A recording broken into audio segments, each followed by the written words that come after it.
The Justice Department and AT&T traded accusations on Wednesday over whether the company would have to sell off CNN, the cable network frequently feuding with President Trump, as a condition of its merger with Time Warner.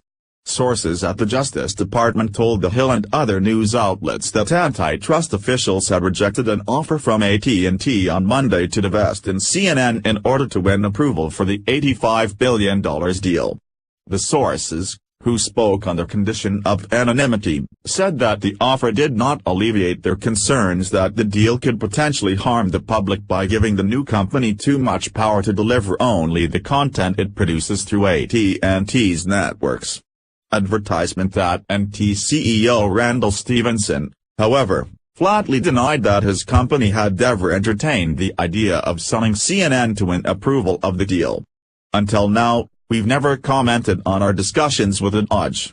But given Dodge's statement this afternoon, it's important to set the record straight," said Stephenson, referring to the anonymous quotations from Justice sources. "Throughout this process, I have never offered to sell CNN and have no intention of doing so. It is highly unusual for details of such offers to emerge in public, and the startling back and forth between Stephenson and the Justice Department will raise new questions about whether the deal can be consummated. It was also impossible not to consider Trump's ongoing feud with CNN, which is run by a former NBC executive who worked with Trump on The Apprentice. Trump frequently rips CNN as fake news, and earlier this year tweeted out a video from the president's WrestleMania appearance that was edited to show Trump beating up someone with the CNN logo imposed on their head. On the campaign trail last year, Trump vowed to block the deal, but since he took office, most observers predicted that the $85 billion transaction would sail through the regulatory review. Before Stephenson's public comments, The New York Times reported that Justice had told AT&T and Time Warner to either sell off CNN's parent company, Turner Broadcasting, or DirecTV as a condition of approving their proposed merger.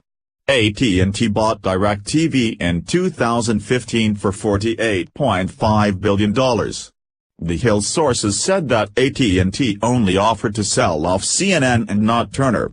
The Financial Times was the first to report that Justice had asked Time Warner to spin off CNN. "It's all about CNN," a source told the Financial Times. The Wall Street Journal reported last week that the Justice Department was weighing a lawsuit to block the deal.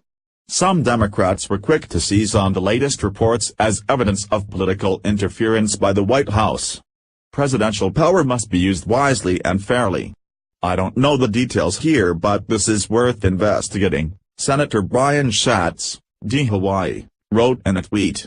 "The burden of proof is on the Justice Department to establish that there is no political interference in their antitrust division," he added. Democrats will have a chance to grill Attorney General Jeff Sessions on the topic when he testifies before the House Judiciary Committee next week. The news comes on the same day that one of AT&T's top executives suggested that the deal has hit some roadblocks. The company has been saying for months that the merger is expected to close by the end of the year, but now John Stevens, AT&T's chief financial officer, says that it's unclear when the two companies will get the green light from regulators. "I can't comment on those discussions, but with those discussions, I can now say that the timing of the closing of the deal is now uncertain," Stevens said at a conference in New York Tuesday, according to the Wall Street Journal. Stevens emphasized that a vertical merger like this hasn't been blocked for over 40 years. There were few signs of trouble for the merger until July of this year, when the New York Times, citing an administration official, reported that the White House was exploring how to use the deal as leverage over CNN. The report touched off criticism from Democrats, who are vehemently opposed to the deal but are wary of any White House interference in Justice Department proceedings.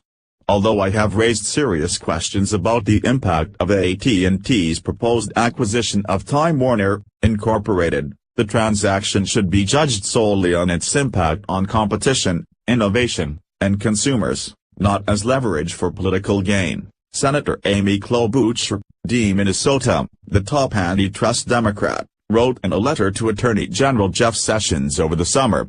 Critics of the deal worry that AT&T's control over programming would allow the combined company to give its own content favorable treatment, hurting competing networks.